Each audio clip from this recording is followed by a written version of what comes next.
We are back with our featured guest, Diana Avigdor, head of trading at Barometer Capital Management. Diana, let's get your view in terms of how you're looking at the rest of the year from a market perspective. It is so boring to say, but markets are looking very good.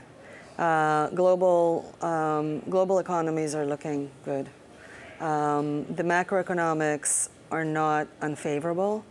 The earnings picture is not unfavorable. And there would not be a reason to get out of the stock market at this moment. There is no better option.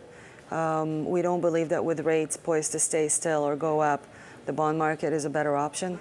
That leaves you again with equity markets where companies and businesses have a way to leverage the better economy. Bear markets don't begin in this kind of environment. Bear markets begin at a blow-off top or because of a recession. Do we see a recession coming? No. There is no reason for us to enter a bear market, therefore. Fourth quarter brings with it a lot of spending, a lot of rebalances, a lot of sales. Fourth quarter tends to be fairly good for companies. So, and as far as sometimes expectations do move ahead because things are so good, that could be a risk. I think we spoke last time that one of the risks in the market is a policy mistake from the macro perspective, from the central bank perspective. Do they taper or handle the balance sheet properly, the tapering the balance sheet, or do they do the right thing in terms of the rates? But there's so much to do that if we do go into a policy mistake, it would not be immediate. It does look like we have a bit of a ramp ahead of us, where if I was to recommend somebody to put money to work or to not sell, I would say put money to work, or don't sell, just ride it, the pluses and minuses. It's possible that we do have the back and forth correction sometime. Let's talk then about from a geographic as well as sector perspective, one by one, in terms of, maybe the big broad comment to your point is you'd rather be in the market than out or even trimming or selling is what it sounds like. But if you take a look at the TSX, are there certain areas that right now you'd say, you know what, looks a little bit rich, I'm unsure enough where I would trim? Interestingly enough, so TSX is flat year to date. And the last few days, the volume on the TSX has been very elevated. And the US market has not done much over this few days. And volume, with the exception of today, was very, very light. There definitely seemed to be some kind of external interest in Canada. External interest in Canada. External interest in Canada. We're seeing that. We are seeing that. And I think that it probably has to do also with the fact that the Canadian dollar has strengthened, probably to the point where a foreign investor has seen it has caught their eye.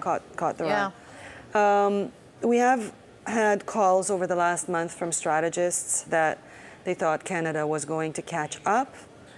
Our banks are sitting, they're flat year to date, plus minus plus a few percent. They all reported not so bad. Energy is trying to rally. It is still range bound and it has not broken out. From our perspective, it's still, the jury's out as to whether this is real or just a trade. But with the hurricane rebuild and the restocking of the gas stations and so forth, energy is having, and the IEA, of course, energy is having a couple of strong days. We have gold moving up a little bit. We have a Canadian market that actually the last few days has been fairly strong and fairly broad. So we'll see if it holds. Some of it will have to depend on what the Canadian dollar does.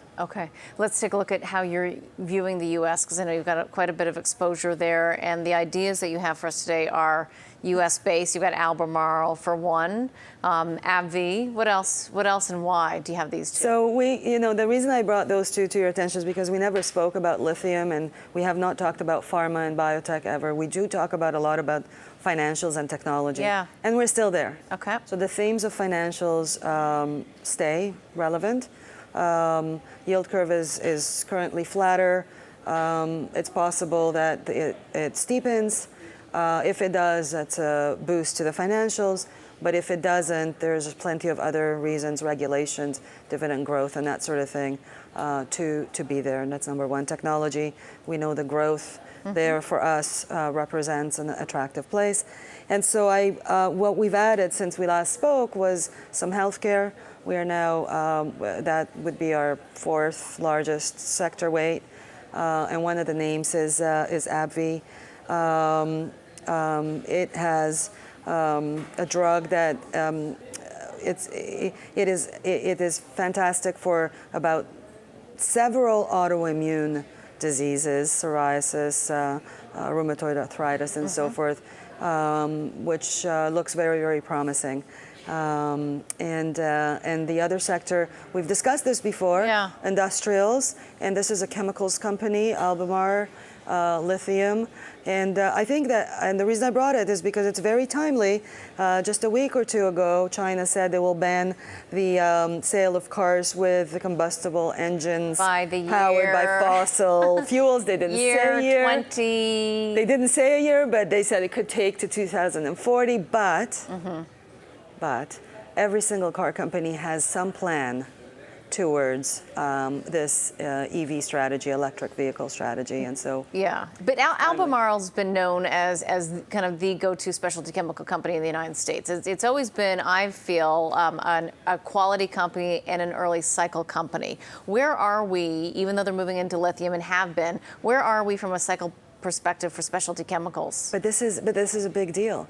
This is a big growth. The lithium side. Yes. Yeah. This is the unexpected